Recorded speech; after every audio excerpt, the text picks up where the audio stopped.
Somebody's phone, something's now some interference. Breaking up. So somebody say, put your phone in your pocket instead of on there. Yeah, that's fine now. Is that better? Yeah. Yep. Right. It makes you scared that you hold them on your body. All right. Well, good afternoon, everybody. Councilmember Jawando, it's great to be here in the beautiful student center that will soon be populated again, God willing, by our great Montgomery College students. And it's an honor to be here with Dr. Pollard and her team, represented today by, you'll hear in a moment, Dr. Andre Brown, who's a professor here, and we'll talk a little bit about the student perspective after I give some remarks and turn it over to Dr. Pollard. So this is an important topic. It's an important day, I think, for Montgomery County and our continued work to reimagine public safety and policing here in Montgomery County. I've been here my whole life. Many of you have heard me talk about it. I'm a lifelong county resident, born and raised in the Long Branch area of Silver Spring. I know what it is to experience the great things about this county, the diversity, the great school system, the generous population. But I've also experienced some of the things that the rest of the country is struggling with, which we also struggle with: disparities and school discipline, disparities and policing and law enforcement that have led to disparate outcomes for people of color, particularly Black people, and that are making people feel less safe depending on where you live and what you look like in this county. And that has a long history. We are not unique in that way. We're unique in a lot of ways. We have 4 of the 10 most top cities in the country. Okay. We have a great economy, we have a great community, but we are similar to the rest of the country in that our system of policing was derived from slave patrols in the South that has gone over time to turn into a system of mass incarceration that disproportionately interacts with our different communities. And there's a lot of reasons for that: systemic racism, what we focus on, the failed war on drugs, but how we fix it is the moment we're in right now. And that's why I was really excited to partner with Montgomery College and Dr. Pollard and her team to put forward one of many solutions, but a very important part of how we reimagine public safety. So when you look at the interactions with law enforcement in this county, and I think it's always important to frame it. 2018, Black folks make up 18% of the county's population. Over half of the arrests, over 55% of the people who had force used against them in an interaction with police. Okay, very disproportionate. When you look at who's pulled over, you're 3 times more likely to be pulled over in this county as a Black resident, 7 times more likely in Bethesda, according to a study that I commissioned from our Office of Legislative Oversight.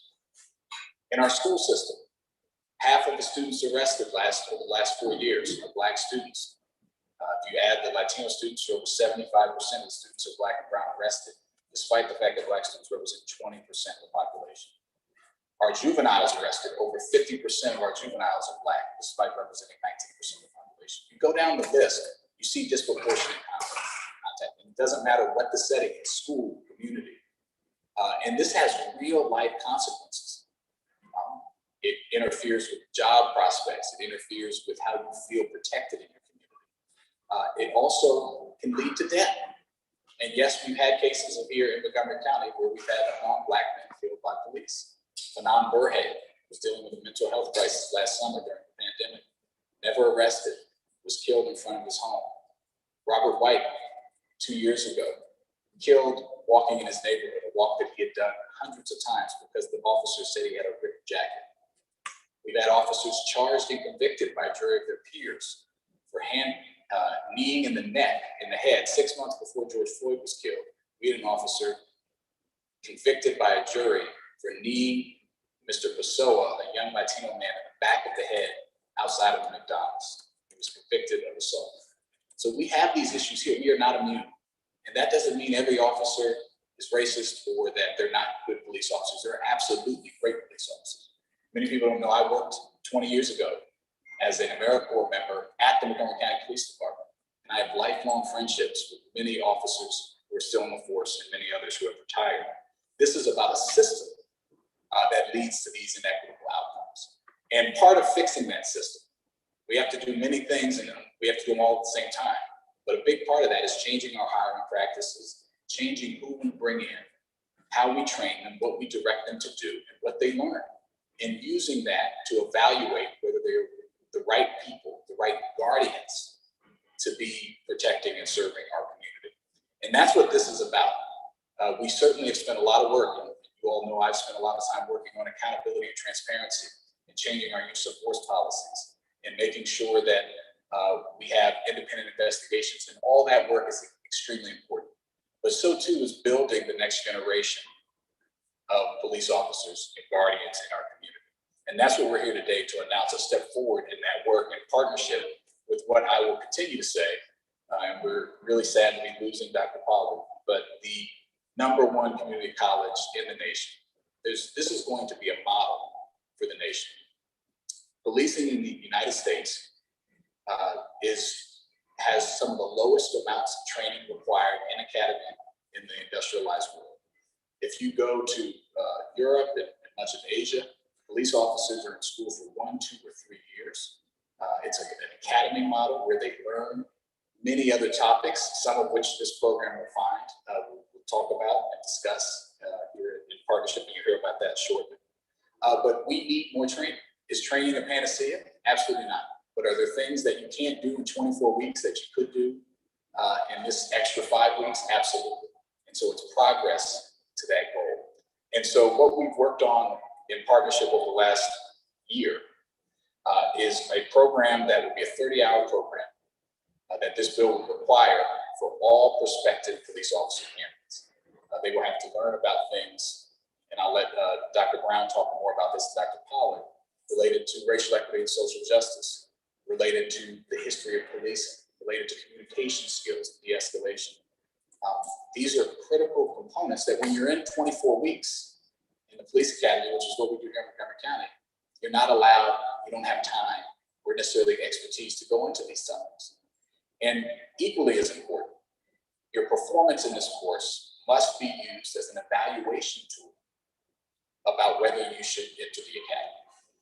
One of the major challenges we have is that first step where we need to assess, are these guardians, are these folks who represent our community, understanding, and should be protecting and serving. And this program will help not only give the information to prospective candidates, but also an evaluation tool to the department. And it will be a recruitment tool.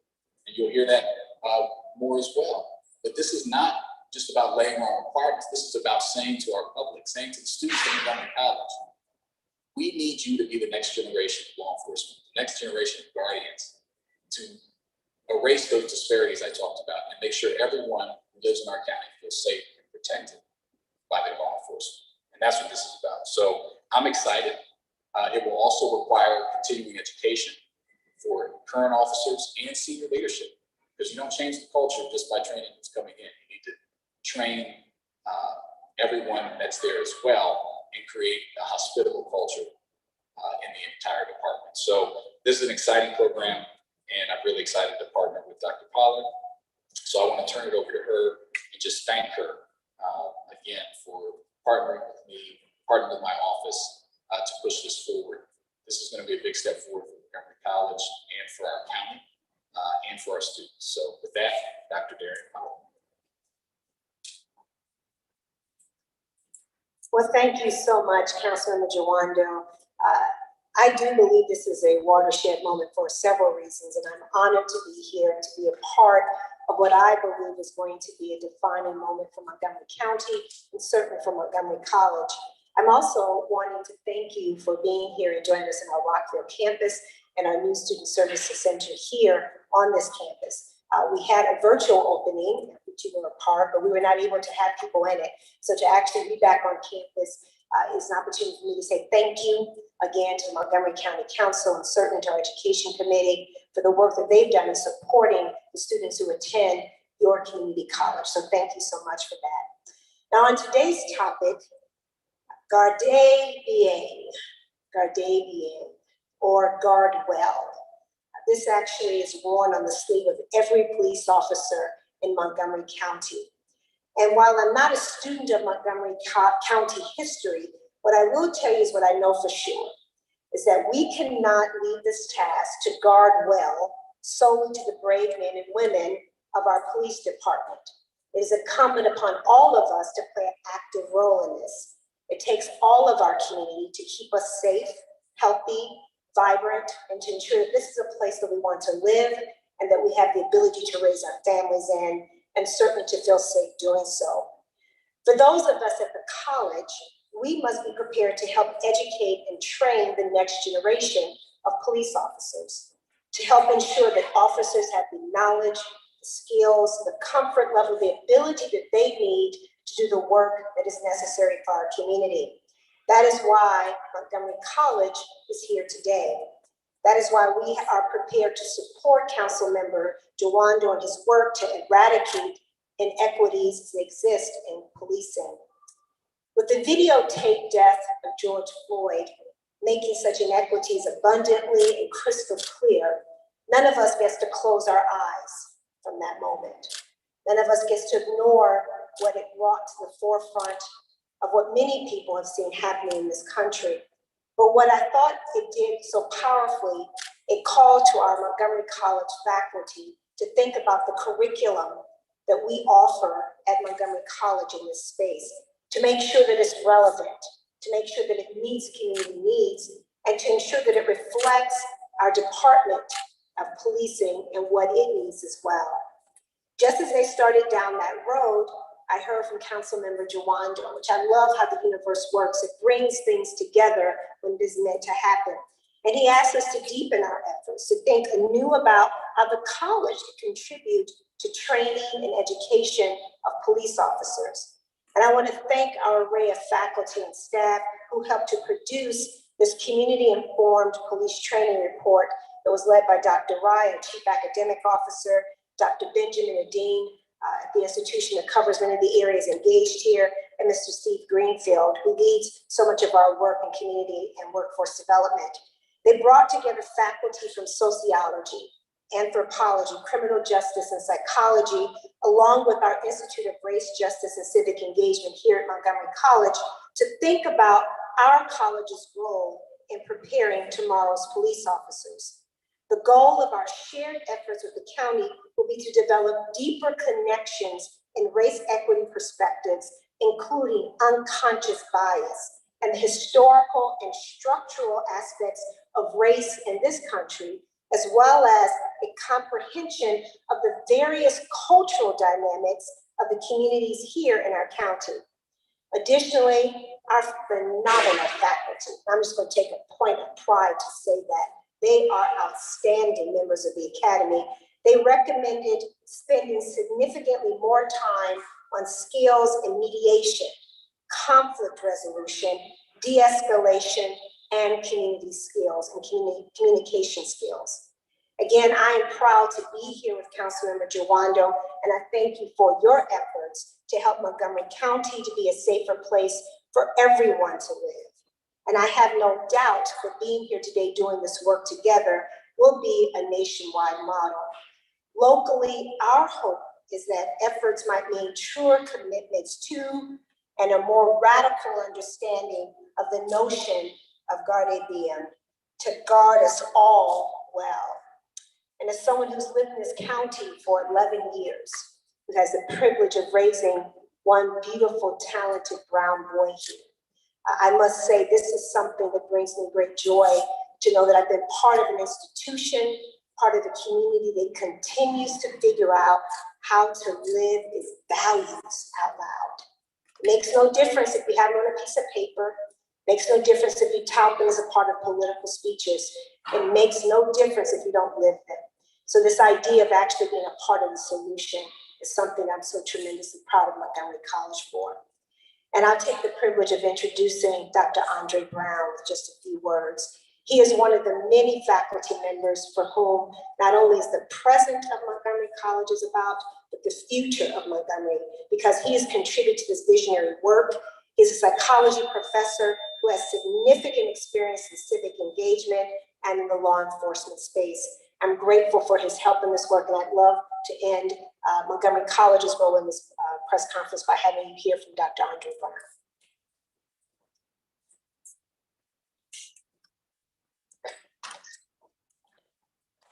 Thank you, Dr. Pollard.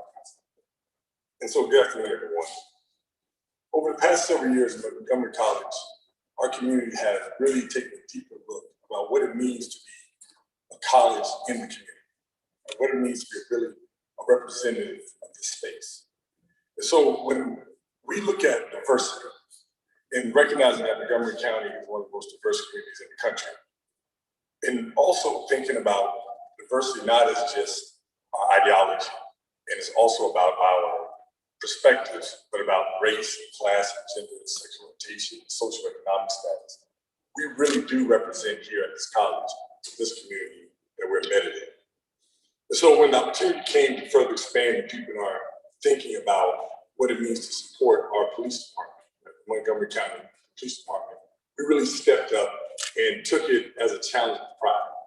And to be able to address some of the issues that are facing America, some of the biggest issues in America, around systemic racism, classism, suppression of Black people, brown people, poor people, we know that we have the opportunity to transform all that's here, particularly through education and through our ability to train people. So think about this. We have over 600 students currently that are going to enter into criminal justice and law enforcement over the next 2 years at Montgomery College, or matriculating to a 4-year bachelor's degree. 3/4 of the students stay right here in the county. We retain people from the college, come back home and stay and work. So we have an opportunity to change the texture and the face of what community policing is. Also an opportunity to really think about what does it mean to have a true community policing model where everyone's voice is represented at the table. And so part of what we want to be able to do, part of what we're going to do, is to extend our training opportunities beyond what the police academy had to support what they had. As the councilman spoke, there's a limited amount of space and opportunity. We have facilities, we have trainers, we have teachers, we have a wide range of knowledge that can really help support and round out that training so we can have a level of confidence moving into space where our officers are supported, are educated, are thoughtful, and also come from the same community. So we're in a great position to do that. And so in collaboration with the city council, with the county council, and under the leadership of Dr. Pollard and Vice President Sanjay Ray, and my colleagues, former police officer in criminal justice faculty, Sean Fay, and Sonia Pruitt, Professor Ginger Robinson for criminal justice, Dr. Vincent Tandi for political science, and also the director of the Institute of Race and Justice and Civic Engagement, Professor Cinta Hernandez, the chair of social sciences. We want to set a standard for accountability and consistency with community college mission. And that's our goal. And so, like my mother once told me, you got this book sense, you better know how to do something with it. And so this is an opportunity for myself, and also recognizing that there's many people that have not had an opportunity to engage in this dialogue or transform this discussion explicitly. So we're also inviting people. If you're like me, you have to prove to your mama, to your community, that you're willing to take the risk and put your life on the line for your people and your family to really step out in your particular way, and mine is through education at this point in my career, that we want to be able to set this standard, partner with our community, be a part of the community that we're in, and really live the mission that this county and this community college has to offer. So thank you all for the opportunity to speak, and I'll turn it back over to you guys.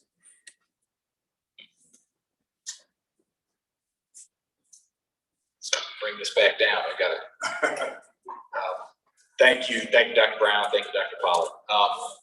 I just want to underscore, and then we'll take questions. 600 students in the criminal justice program here at Montgomery College. Dr. Brown mentioned 3/4 of them. Is that right? Live in the county.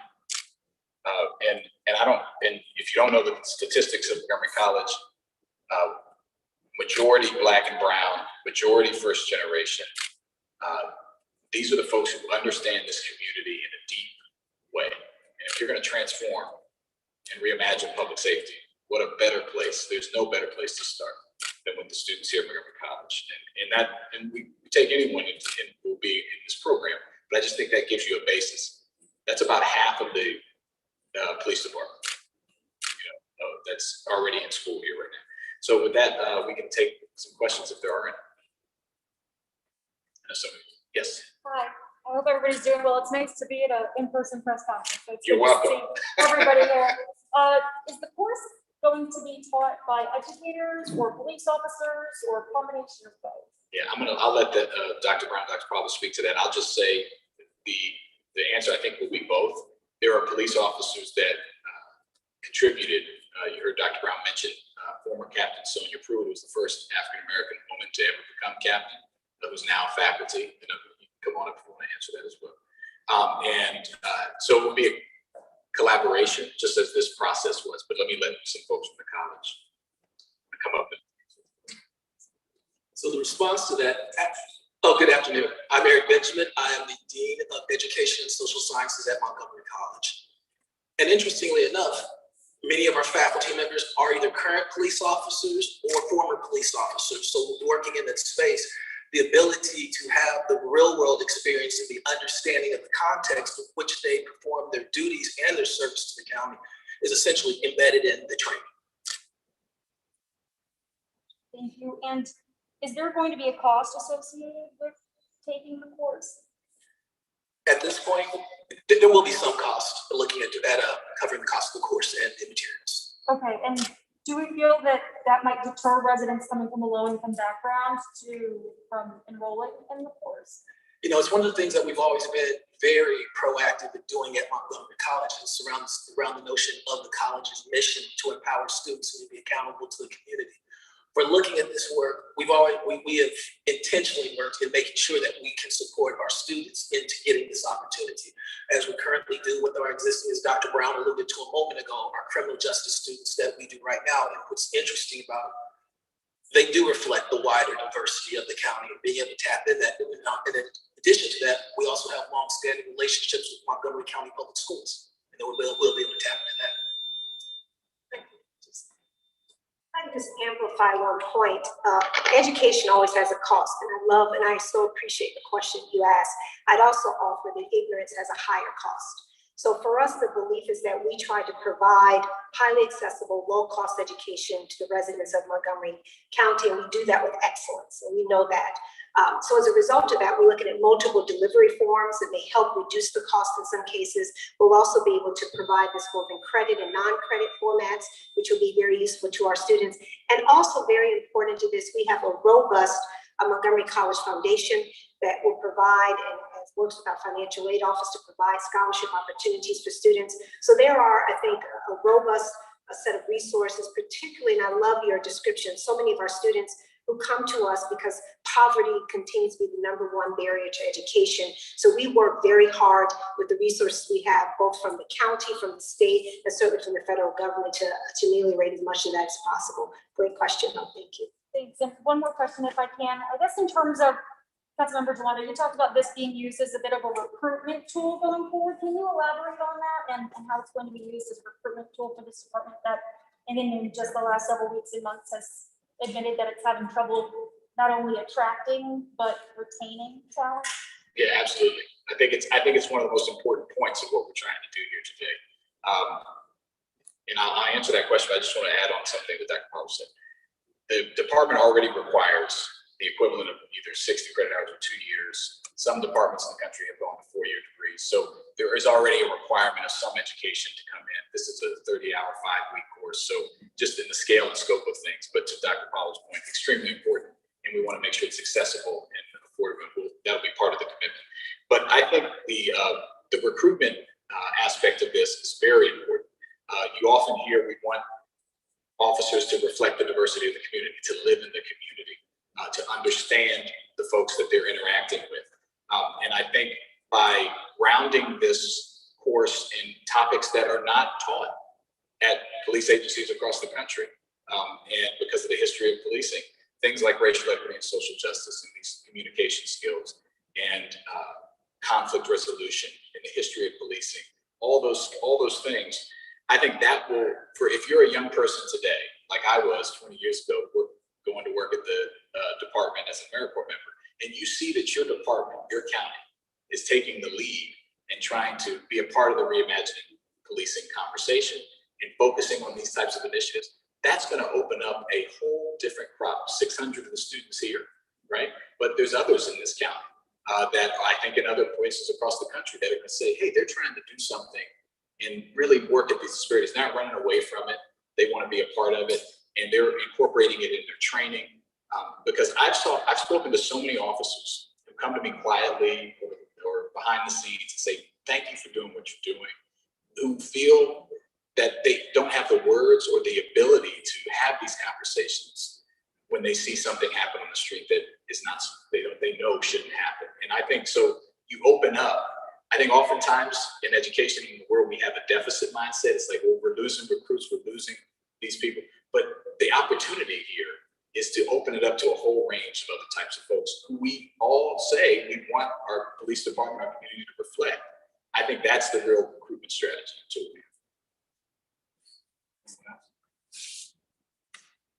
I know a lot of you are just recording and you'll take a clip later, so that, which is fine. I've got one more clarifying Yeah, go ahead. question if I can. I guess just wondering, is this going to apply to recruits who are coming from other departments? Say somebody wants to come to Montgomery County from Atlanta. Are they going to have to enroll in the course before they come to NCPD? That's a great question. The way the bill is currently constructed, any prospective candidate who comes in and enters the academy will be required to complete this prior. And then if you're a current police officer, you have to do it as continuing education. If you're senior leadership, you'll have to do some level of it. That'll need to be ironed out as far as a transfer situation. And that's something, the language is appropriately broad enough that for current officers and for leadership, that can be developed in partnership with the college and with Steve Greenfield and his team and the professors here. So there will be something required. It might not be as if you're first year candidate coming off the street, never been a police officer, you need to do the full program. Okay, thank you very much for taking my questions. Anything else here? Thank you all very much. Appreciate you coming and happy to follow up offline.